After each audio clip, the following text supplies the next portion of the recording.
அப்புறம் நம்ம வழக்கம் போல் சொன்னது தான், நம்ம குடும்பத்தின் நலப்பறை சேனல்ல இருந்தும் சரி, நம்ம மொத்த சேனல்ல இருந்தும் சரி, ஒரு மாதம் ஒரு வருமானத்துலேருந்து நம்ம ஒரு உதவி செய்வோம் அப்படின்னு சொல்லியிருந்தோம். அந்த மாதிரி நம்ம இந்த மாதம் செய்த உதவி யாருக்கு என்ன ஏதுன்றதா பாருங்க. ஹாய், நான் பானுப்பிரியா.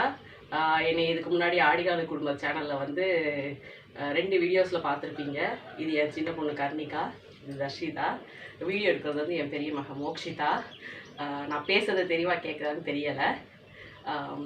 சாந்தாவும் ராஜா அண்ணனும் வந்து எங்களுக்கு எவ்வளோ ஹெல்ப் பண்ணியிருக்காங்க.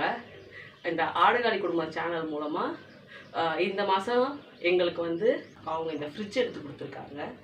எதுக்குன்னா, நாங்கள் வந்து பெட்டி கடை ஒன்று வச்சுருக்கோம்.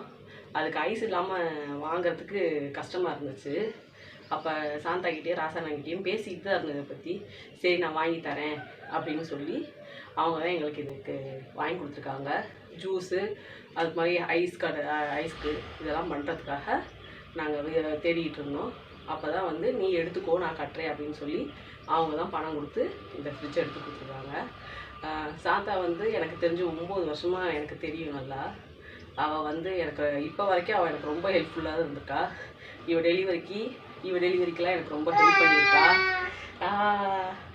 என் பொண்ணுங்க படிக்கிறதுக்கு 1 வருஷம் பேகு, ஷூவு, லஞ்ச் பேக்கு எல்லாமே அவள் தான் வாங்கி கொடுத்தா. எங்களுக்கு ஒரு மெடிக்கல் எமர்ஜென்சி எனக்கும் என் வீட்டுக்காருக்கும் வரும்போது 2 டைமும் அவள் தான் ஹெல்ப் பண்ணியிருக்கா. இதுக்காக நான் ரொம்ப தேங்க்ஸ் சொல்லிக்கிறேன். எங்களுக்கு வந்து எங்கள் கஷ்டத்தில் எங்கள் கூட துணைக்கிருந்து பணமாகவும் பொருளாகவும் ஆளாகவும் உதவியாக இருந்த ராஜானனுக்கும் சாந்தாக்கும் ரொம்ப நன்றி. தேங்க்ஸ்.